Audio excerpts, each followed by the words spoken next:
Hello guys, and welcome back to the Walkout Podcast. Where we cover fights, news, and more. And last week we previewed the fight between Kamaru Usman and Joaquin Buckley, who fought this Saturday. And Kamaru Usman came out with a pretty impressive win. What did you make of the fight? Yeah, I think it was a really impressive performance from Usman, who dominated the fight basically, with Buckley only really coming into the fight during the last round actually, and probably winning that round. But still, it was too late, and the disparity between the striking and wrestling from Usman and Buckley was too big. Do you agree with that? Yeah, I would say so. We all know that Kamaru Usman is superb wrestling, right? But I think he surprised us in the way he used it here, since he didn't really against Hamzat. I mean, Hamzat is a tough guy to wrestle against, but against Leon Edwards as well. And he was combining his striking and his wrestling really well here, and it looked a lot more like the real Kamaru Usman and not the one we've seen for the previous 1 to 2 years. So, like you said, really impressive from Kamaru here, closing the range with the wrestling without Joaquin Buckley pushing back and giving him too much damage. Yeah. And like you said, probably 4-1, maybe 3-2 in rounds to Kamaru.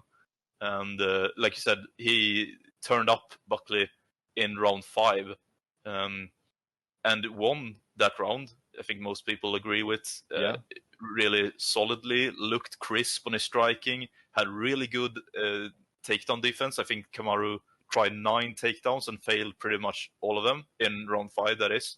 But in the previous rounds, he'd been successful with the most of them. So that says a lot as well, that Buckley showed in round 5 that it has the potential. And what do you think that comes down to? The fact that he turned up in round 5 and looked really good, but in the previous 4 rounds he didn't. I think maybe it has to do with facing a great in Usman and not really being prepared for it. Almost like he thought it was going to be a lot more active, or we all thought it was going to be a lot more active before the fight. And on fight night, and it turned up, and he just, as I said, he didn't put that pressure, didn't come with that energy. The boxing style that is really known for, coming into the pocket, blitzing through the defenses. He couldn't do that. He was respecting Usman a lot, especially in the early rounds, respecting the range, respecting Usman's striking, which is something I was really impressed by during the fight, particularly. Just we all knew that Usman was going to have the wrestling advantage, but the fact that Usman managed to even basically dominate on the feet for the first 3 rounds, I think was really impressive from him against the striker of Buckley's character. So or caliber. So I think that it has to come down to some level of not nerves, maybe not really being ready to face Usman, and also maybe being cautious of the threat of Usman's takedowns and his strikes. Yeah, it has to be that, because I mean, when we saw Buckley face another top name in the welterweight division, Colby Covington, last year, Buckley looked so dominant and really put his stamp on that fight and got I think it was a TKO or a doctor stoppage he got in that fight. And he just didn't look anything like that in this one. So as you were alluding to there with the nerves, it has to be the mental block for Buckley to just not turn up, because he showed in round 5 that he has the capability to put up a fight against Usman. I mean, if he fought 3 rounds like round 5, he would have won, right? So, but as you said, credit to Kamaru, 38. He has some dodgy knees, a lot of injuries. His body hurts, he says, all the time, and he still goes out against such a good contender, such a dangerous contender as well, and gets this win. And as we saw after the fight, he was very emotional, and it meant a lot to him to still be at pretty much the top of his game. I mean, the last 3 fights he hasn't looked that good, but on Saturday he really looked the closest we've seen in a long time to the old Kamaru Usman. It's fair to say, right? Yeah, I think he really, really turned up in comparison to Buckley. and we saw some of that old Usman, as you said, and I think that's really impressive, particularly when looking at his physical profile and his knees. I saw a lot of videos before the fight with him like walking around and not really being secure on his knees. It's Yeah, well known that his knees aren't that strong anymore. They're basically given up on him. But being able to turn up in that fight and just controlling it like that with that energy, that pressure, with that kind of smashed up body, basically with a lot of injuries, as I said, that's super yeah, impressive against a hungry young prospect in Buckley who yeah. has a With winning Buckley's streak. power as well Yeah, and the speed. I mean, I did not expect he's this, right? athletic. He's super athletic, and he got pressured himself into a corner by Usman. That's super impressive. Yeah, we have to say so. And I mean, after this fight, what do you think's next for Kamaru since he won on Saturday? I think that he has to be looked again as beating someone of Buckley's caliber. I think that he has to be looked at again as a contender, basically, or at least a contender to the number one contender uh, Yeah, for the certainly. title shot. So I don't think that he directly goes to a title shot. That's way too soon. And I think that a fight that has been mentioned has been him versus Bilal Muhammad, the former champion. And I Yeah. think that that makes a lot of sense. I heard that there was some beef between them. Could you explain that, maybe? Yeah, it has really been. I mean, Bilal tweeted at Usman and said, "Bring me the fight Yeah, what did he say? Any time, any place." The classic Conor McGregor line there. Right as Usman won, Bilal claimed he wanted to fight, and they asked Kamaru about it in the post-fight presser, and he made a bit about it to be like, "Who? Who did he say?" Pretending not to even know who he yeah, was. that's But we all know that he does know who he is because, as you mentioned, there is beef between them. Kamaru has his podcast with Henry Cejudo, and they had Bilal Muhammad on as a guest a while back, and they didn't release the episode because there was some kind of clash. I don't know if it was verbal. I don't think it was too physical, if any physical, but still bad enough that they wouldn't even release the episode yeah, with Bilal Muhammad, where apparently he had a bit of beef with Kamaru Usman. So I think that's the fight to make, right? And it makes sense looking through the rankings.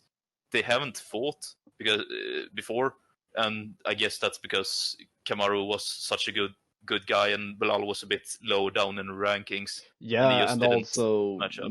yeah, as you said, during Kamaru Usman's reign, he was too big for Bilal, and now during Bilal's reign, Usman was basically inactive, was coming off 2 losses against Leon Edwards, and then Yeah. moved up against. No, it was still at welterweight, right?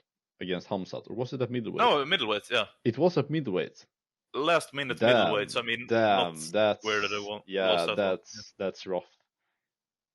So that sort of explains really why it's been inactive for so long, having to go up to middleweight to face Hamzat like that, and Yeah, a yeah. fight that I think that you can make an argument for him even winning, or at least It definitely being, yeah. hundred So percent. I mean, Hamzat won it by like a round, and they gave him a 10-8 round in the start just because yeah, he was dominant that's in wrestling, yeah, and we don't often see that. So yeah, I think Kamaru's resume is still really impressive. And as you mentioned, Bilal Muhammad is the former champ. He just lost the belt, so that fight makes all the sense in the world. And yeah, two guys with top tier wrestling, good striking. It's a really interesting bout, and as you said, whoever wins that one maybe gets a title shot down the line next year, depending, or a shot at another really good contender for yeah, then a like title Sean shot. Brady or Edwards or Yeah, someone like that. That's still someone up like there that. in the rankings. Yeah, Rachmanov or Ian Gary or someone in the Yeah, top five probably. Yeah, and regarding Buckley, what do you think? I mean, it was a tough loss for him, this one. He was a favorite coming into it, and with his confidence that he always portrays, he would have been expecting to win this one, I think, given the fact that Usman is old and injured. And yeah, huge setback. What do you think's next for Joaquin Buckley here? I think that Buckley has to be given some time to recover from this. And then I think that he has to be given some sort of, or has to at least target a fight against someone in the top at least top 10 or top 13 something in the welterweight division if he wants to stay in that division. I saw him talking on Twitter earlier, beefing basically with Adesanya about moving up to, maybe even moving up to middleweight and facing him. Oh, But okay. I don't think that there's any real possibility of him just being able to jump divisions and immediately getting a fight against Izzy. I mean, I think that Izzy is still like top 6, I think, in the middleweight. It has to be. Yeah, it's number 4, right? Yeah, so I mean, being before this fight, I think Buckley was ranked maybe at 9 for something in the welterweight. So I don't think really that coming off a loss against a legend like Usman, I don't think that you can go up again and apparently try to beat up another old legend basically in Izzy that has been on the way and I mean down. he's a big guy, like he's stocky, Buckley, but I mean he's still 5'10", I think. Yeah. So moving up to middleweight after getting manhandled by Kamaru at welterweight might not be the best idea. No, I completely agree with that. I think that he has to target someone. See, I think that he has to keep going on this welterweight journey that he has at least had until this point, getting several wins, getting a win streak, getting a lot of knockouts. I think that he has to keep going, and I think that he could face someone maybe like Kevin Holland. What do you think about that? Can you talk to him about something about that matchup? Yeah, it's an interesting one. I mean, we have Kevin Holland coming off 2 wins, ranked at number 14, and as we know, they fought before. I think back in 2020 when Joaquin Buckley made his debut, and Kevin Holland beat him, right? Pretty soundly that night. But Buckley has come on leaps and bounds since back then, and has looked, we have to say, better than Kevin Holland. But Kevin Holland's picked up some pace recently with his two wins. Yeah, in this Buckley last year, I think he's fought like 6 times within the last 2 years, and this year he's already fought 3 times. So when Kevin Holland gets some momentum going, I think like he really gets going.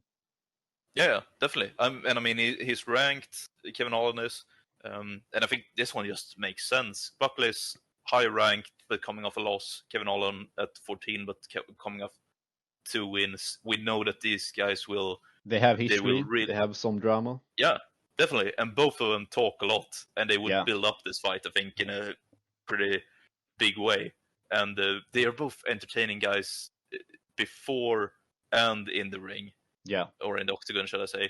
So. And they both fought recently, so it matches up well.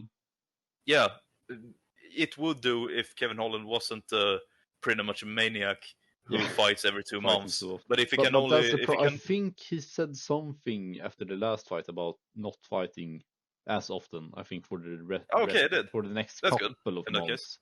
Yeah, because I don't think you can't keep up like 4 or 5 fights a year. I think that's reaching, what's that guy called? Joshua Van.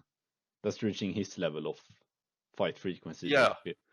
And we saw what happened to him. He flopped in his last fight, right? So, I mean, 3 times, 4 times, maybe, but 5-6 times is ridiculous.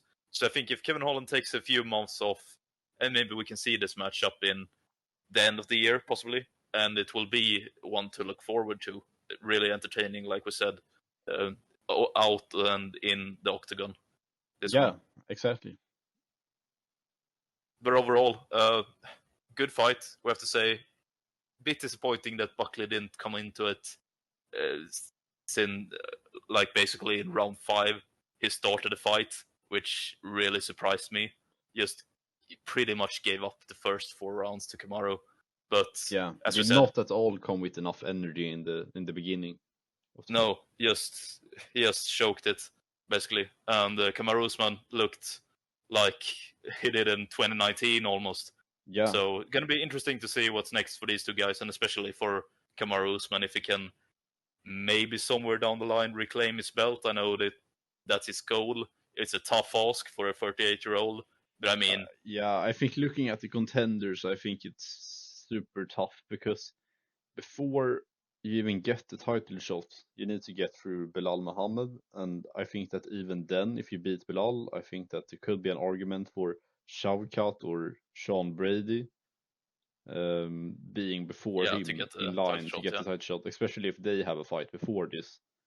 Yeah. And then depending on who's the champion, JDM, Islam, Or Islam. Yeah. yeah, Not or a that's not a fun night good that offers, matchup right? for Usman. Even if I mean Buckley is a really good fighter as of currently, and they didn't really show enough of that during this fight, but still is a really good fight. So it's a really good win, but he's not at the level of someone like Shavkat or Islam or GDM in the welterweight division as of yet. So I have a I don't really see Usman going up at next year, 39 years old, of winning the title against one of those guys.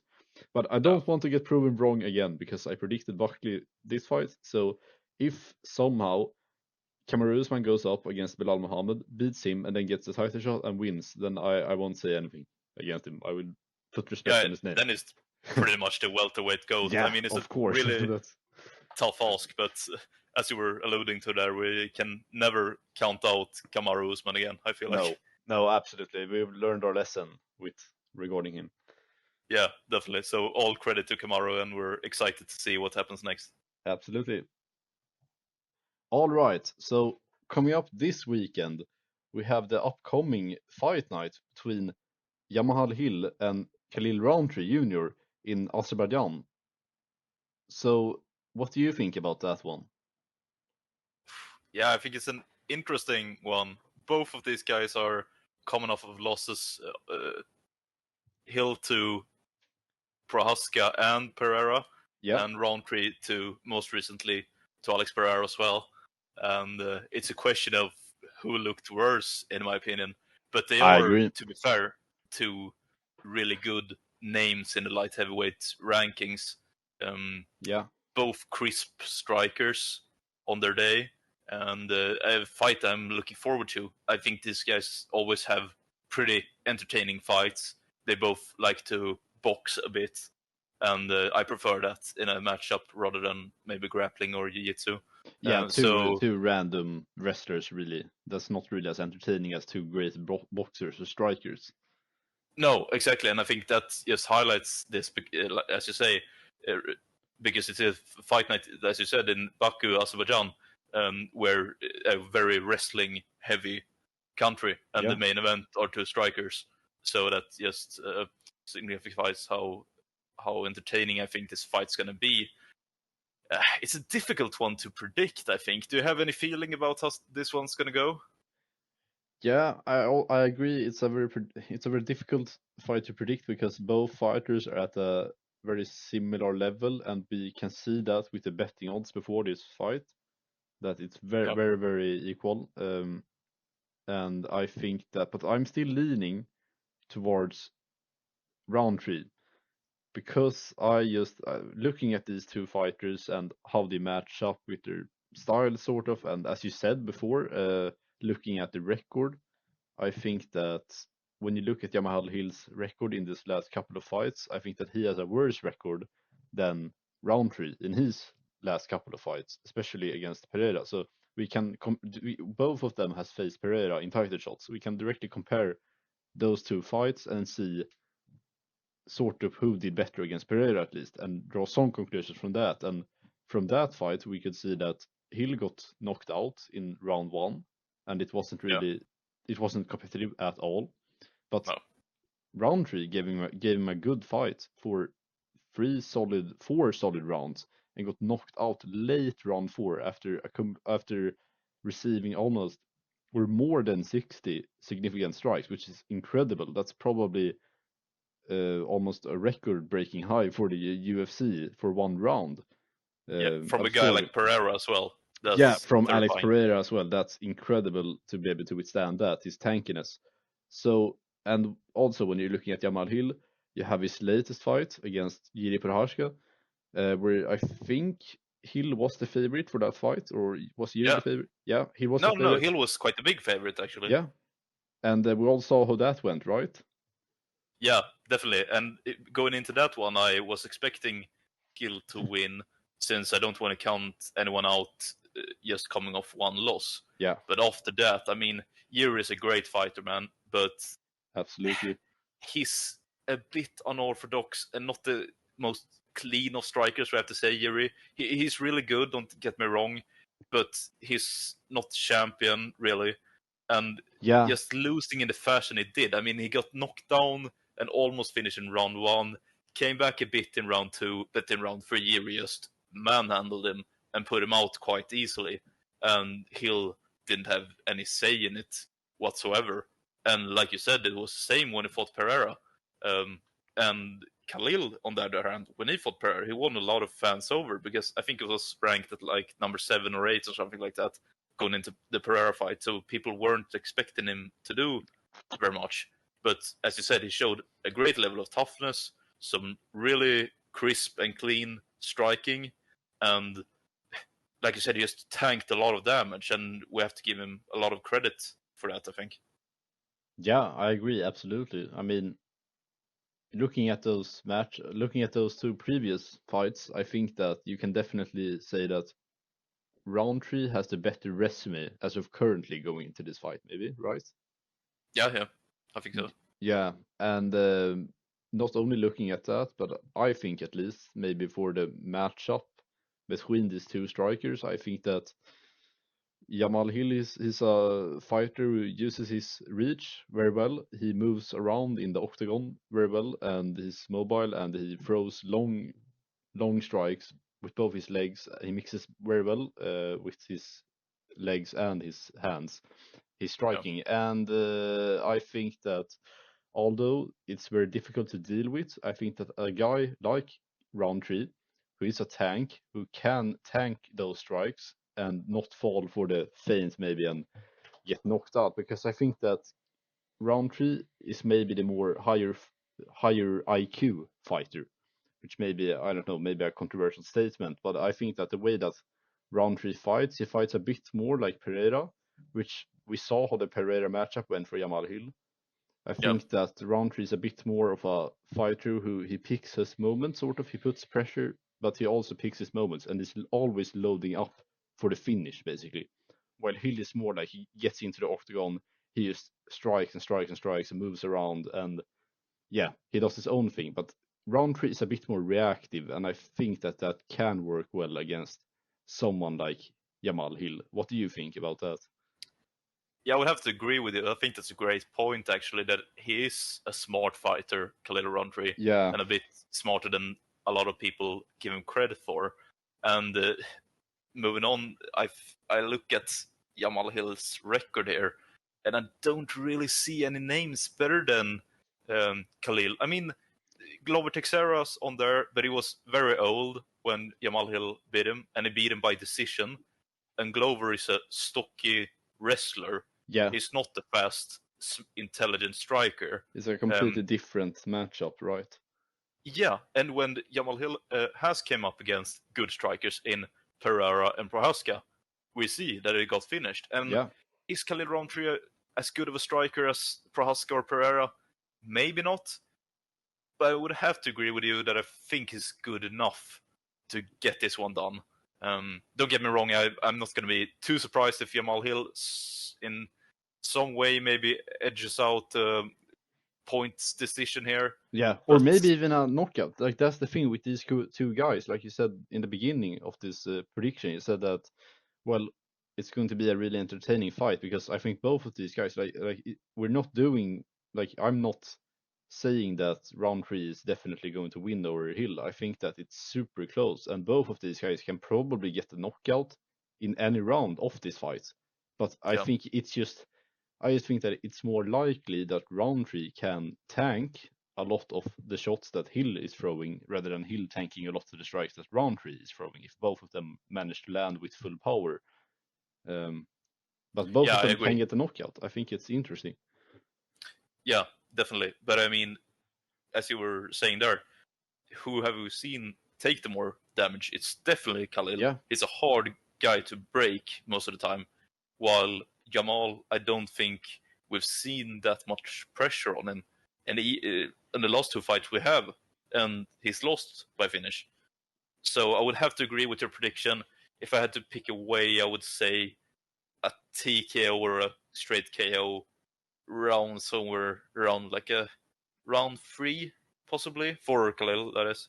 What Yeah, do you have a prediction or a feeling? I agree with that. I think round 3, round 4 is quite likely, at least.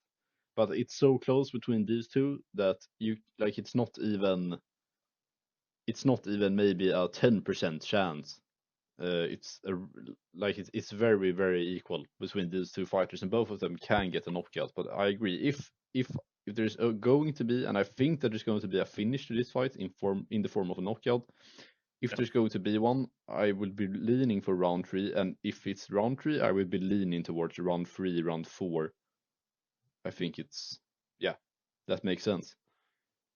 Yeah, I think you have to say so going into this one. And I mean, I'm just looking at a side by side comparison, and I know this doesn't mean everything, but I mean Jamahal Hill, just the way he looks compared to Khalil, Yeah, it's difficult to not pick Khalil in this bout. I think also a factor we maybe haven't touched on is that Jamal fought in January, at the end of January, yeah, I think, and Khalil fought, I think it was September.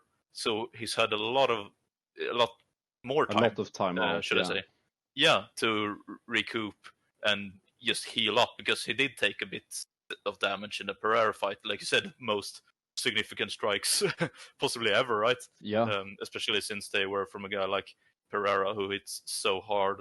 Um, so I think that's a factor as well, that Khalil has had a lot of time to bring himself together after that loss, both mentally and physically. While Jamal, I think, is going to feel a bit like this is all or nothing, coming off 2 losses. yeah. He's I mean, the definitely losses are. going to feel more pressure, right? He has to. Yeah, he has to, surely. I mean, the losses were to good guys, but I mean, 3 losses in a row as a top contender, he's not going to be a top contender anymore, No, is he? If he loses this one, it's going to be way down in the rankings. But if he wins this one, he can get a shot at possibly a top 5 guy. So yeah, I quite think if high he stakes. loses this one, they're basically just switching places.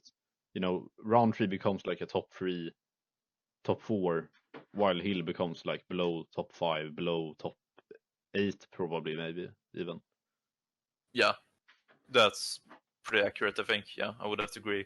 And I think it's also a bit interesting if Khalil wins this one. There are some guys you would want to see him against up there. I mean, Khalil Rountree versus Jiri Prohaska is a really Yeah, interesting matchup, I think. So if he wins this one, it's gonna, like you said, move up in the rankings. And there are a lot of interesting matchups that could be waiting for him there. yeah, I agree, and it's too early to say what that prediction will be against Jiri. But I would probably still be leaning towards Jiri if that matchup came to be between Roundtree and him. Yeah. I think that Roundtree is that he probably lands right between like top 3 and top 5. Like he's probably a top 4 guy, probably, right? Yeah. And In as the you mentioned, current then it landscape, takes Jamal's place. yeah, So that would make sense. And there's not, looking at the rankings, there aren't too many interesting guys. I mean, Jan Blaovic ranked number 5. He's like, I think he's touching on 40 years old.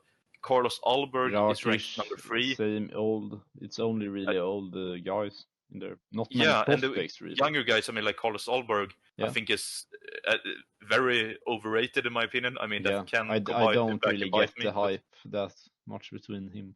no. So, and Yuri has fought Pereira. If there were to have a future matchup, I don't know how many people would be interested in that one. So we need some up and coming contenders. And even though Khalil is 35, he hasn't had too many fights. So if he wins this one, it's onwards and upwards for him, I reckon. Yeah, yeah. I think it would be really interesting if he somehow gets past maybe an Giri or even Pereira comes up against him again and goes past him and gets a title shot. I don't think that he's championship material quite. I think he's a bit too old probably and Yeah, not maybe that level of fighter, but still, I think it's like as you said, it's a good contender to just basically mix up the division with. I completely agree with yeah. that. and every time he fights, you want to see it, right? So I'm Yeah, and really looking he's a forward to knockout this one. striker. You know, that's an entertaining type of fighter. You want to have those guys at the top of the division. Yeah, exactly. And he doesn't stall. He's not a coward. He looks for the fight. He likes to strike. And to be fair, we have to say the same thing about Jamahal Hill. Even last time out, when he got dropped in round 1 by Yuri, he came back in the second round and put his foot down. And that was quite impressive, I have to say, being damaged and having that instinct to still push forward. Yeah, that's what's really interesting about the light heavyweight and the heavyweight division. There's just so many strikers, so many tanks really that can just take strikes and both take strikes and also deal them to others. Yeah, so a matchup like this has, I mean, I don't want to over-exaggerate, but I think it has the potential to be an all-out classic, given it's two heavy big guys. Like you say, they take a lot of strikes, but they can also dash out a lot of punishment as well. Maybe a bit like Giff versus the BMF fight before. Giffey versus Holloway. Yeah, Giffey versus Holloway. Yeah. Maybe a bit like that type of classic, but in the light heavyweight, right? Yeah, exactly. Because, I mean, going into that one, we looked at them and we're like, oh, this is two real warriors. And I think it's pretty much the same in this one. Two strikers, they're not cowards, as I say. They want to fight. They look for the fight. They're not scared to take a bit of damage, to give a bit of damage. So, yeah, really looking forward to this one on Saturday. And you said you agreed with the prediction of a TKO maybe for Khalil, or? Yeah, I agree. I completely agree with that. I think if there's going to be the most likely option, I think, for this fight to end is by a Rountree KO in the TKO in the fourth or third round, maybe even fifth round, late finish. Yeah. And I think that Hill can also get a finish, but I think as we covered earlier, I think that it's just more likely for Rountree to last throughout all of the rounds and not go down, basically. Yeah, he showed up before as a great chin, doesn't he?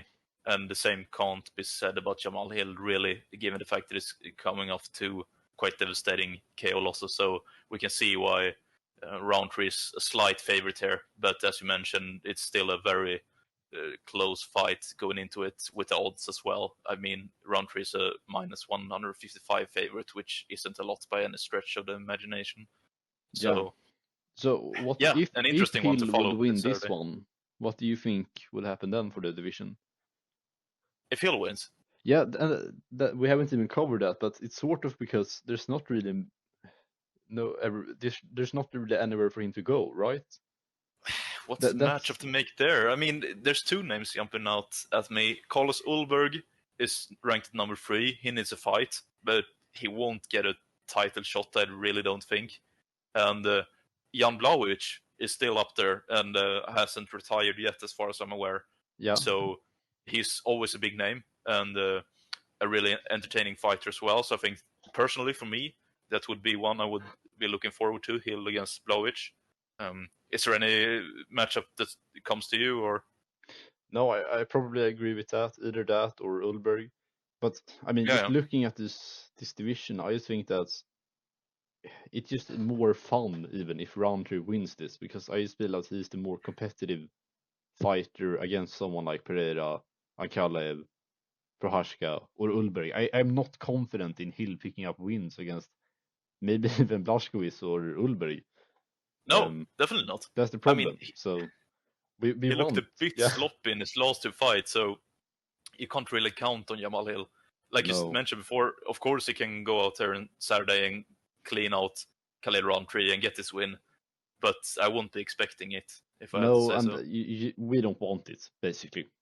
The division, I don't think most people would even want that. So I think that, I mean, I just think that Rountree is the more interesting fighter, more confident, more aura, if you can say, maybe even. Yeah, definitely. I think most people would agree with that. You just rather have him up there in the rankings than Jamahal Hill, right? Yeah, totally. Yeah, so it's going to be a real fun one to follow this Saturday in Baku as it goes down. But our official picks is both Khalil Rountree by a KO or TKO somewhere in the middle of the fight, maybe around 3 or 4 or possibly 5. Yep. Thank you guys for listening to this week's episode of the Walkout Podcast, and we look forward to the fight between Hill and Khalil Rountree this Saturday. Yeah. So like and subscribe, and see you next week. Bye. Yeah, bye.